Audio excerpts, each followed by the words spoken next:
So, just to set the stage a little bit, as we know, Google wants to answer your questions, and they want to answer your questions in the best way possible.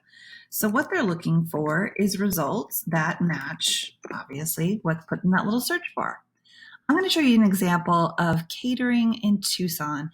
And really, where we're going to focus in right now is this golden piece of real estate up here at the top of this search result. And now, every so often, you'll see a slightly different view where there's going to be ads above that.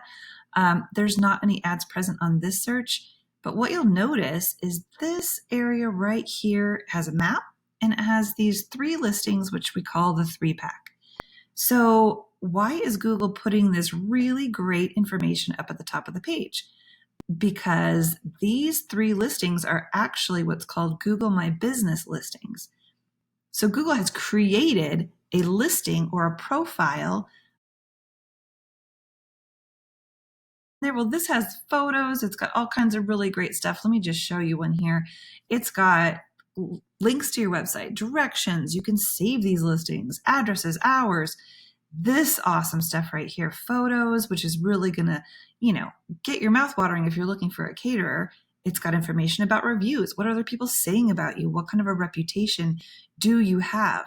Here's some more context here for reviews. So as you can see, this is a lot of information that Google is putting out on the web. And you know what? This doesn't have anything to do with your website.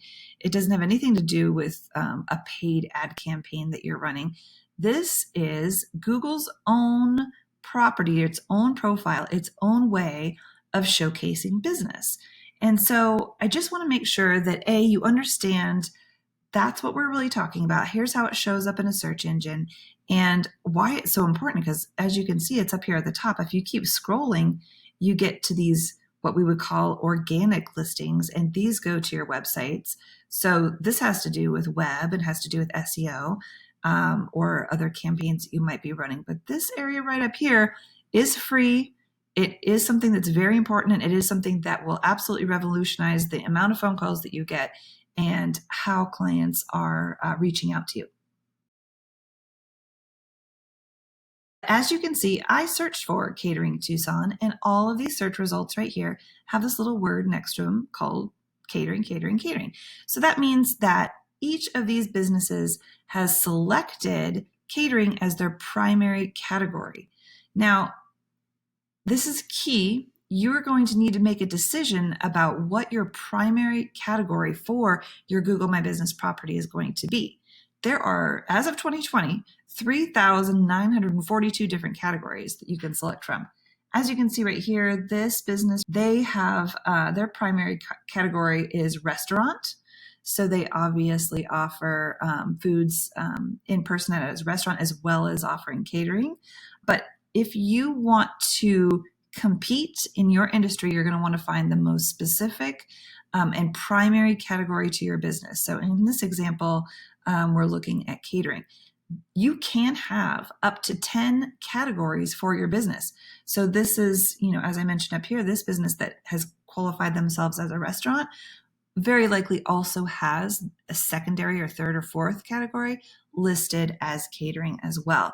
We're not able to see all of the categories. We're only able to see the primary. So that's just a little tip to, maybe do a little bit of competitive research to find out what category your competitors are using. So it's really important that you choose a primary category for your business that is going to best answer a searcher's request for information. So as we talked about, Google wants to best answer that question that's happening up here in the search bar. And so the way that you select your primary category is really important. So that is lesson number 1.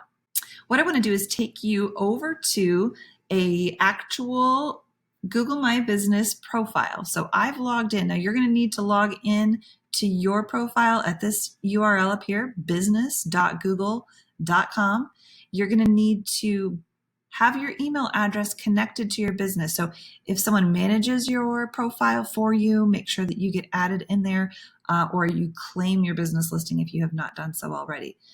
But we were talking just a moment ago in another segment about why it's so important to have a primary category that reflects your business and the fact that you can have up to 9 more categories. So just logged in. This is like the dash area, and you'll be able to navigate over here on the left.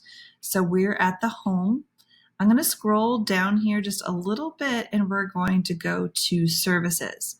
So when you click on services, the Google interface here for Google My Business is going to ask you, what do you want to have as your primary category?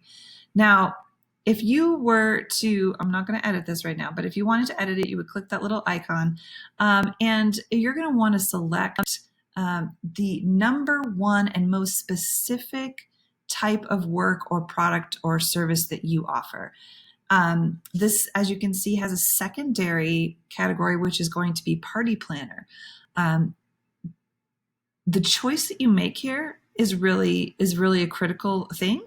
And what I also want to share with you is that the category can, if you don't claim it and you don't do this work of claiming and setting your primary category, it can be set for you by Google or by the community at large and users.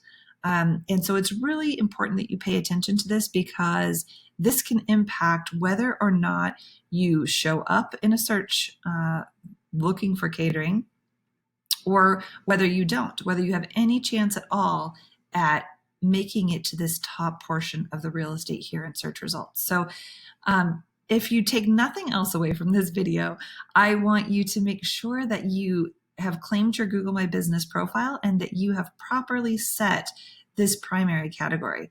Now, if you don't have a ton of other things that you do, let's say in this example that it's really catering and party planning, you don't want to go ahead and add any additional categories or sections to your site here for services. You really want to focus in on the real legitimate core of your business, because it waters it down. If I was to add in a paper plate supplier and decorations or something like that to this listing, it actually takes the emphasis and the power of Google's algorithm, which is just another fancy way to say a formula that shows the importance of various things. It's going to kind of water that down, and it's going to make it more difficult for you to show up for any of these categories at all. So be intentional about what you're choosing, and also be very mindful of choosing categories that are key to your business. As I mentioned in another segment here, you're not able to see any secondary categories for your competition, but what you can see is just making sure that the primary category that you believe your primary competitors are using is the same one that you want to compete on, so that you don't miss out on that market share. So just a quick look at the dashboard of Google My Business. And you can see here in services, you're able to select your primary and your secondary category. So that's where I wanted to show you today how you can recapture and just see what a difference it makes to claim your listing and to make sure that you have your primary category selected inside this very valuable tool. I'll be sharing some more information about other aspects. As you can see, the Google My Business directory is just chock full of all kinds of really awesome tools, and we want to share how you can take advantage of that in your business.